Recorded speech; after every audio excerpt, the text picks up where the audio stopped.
వైఎస్ఆర్ కాంగ్రెస్ పార్టీకి ఒక బలమైన లీడర్ గుడ్ బై చెబుతారా? వ్యూహాత్మకంగా సైలెన్స్ పాటిస్తున్నారా?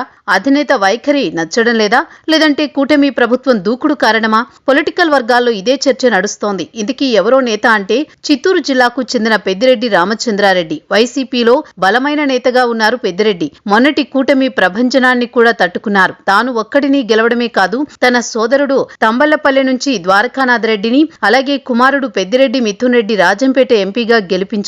అయితే మారిన పరిస్థితుల నేపథ్యంలో పెద్దిరెడ్డి ఫ్యామిలీ వైఎస్ఆర్ కాంగ్రెస్ పార్టీకి గుడ్ బై చెబుతుందన్న ప్రచారం జోరుగా సాగుతోంది. వైఎస్ రాజశేఖర్ రెడ్డికి అత్యంత సన్నిహితుడు పెద్దిరెడ్డి రామచంద్రారెడ్డి. ఆ సాన్నిహిత్యంతోనే జగన్మోహన్ రెడ్డి వెంట అడుగులు వేశారు. గత దశాబ్ద కాలంగా బలమైన తిరుగులేని నేతగా ఎదిగారు. పార్టీ తరపున రాయలసీమ బాధ్యతలను జగన్ పెద్దిరెడ్డికి అప్పగించారు. అయితే వైసీపీ అధికారంలో ఉన్నప్పుడు దూకుడు ప్రదర్శించిన పెద్దిరెడ్డి ఫ్యామిలీ ఇప్పుడు క్రమేపీ పార్టీ కార్యక్రమాలకు దూరంగా ఉంటోంది. దీంతో వైసీపీకి ఆ కుటుంబం రాజీనామా చేయబోతోందా అనే చర్చ రాజకీయ వర్గాల్లో ప్రారంభమైంది. ప్రస్తుతం ఆ ఫ్యామిలీ ఎదుర్కొంటోన్న న్యాయపరమైన సమస్యలు చూస్తుంటే మాత్రం పార్టీ మారుతారని బలమైన ప్రచారం జరుగుతోంది.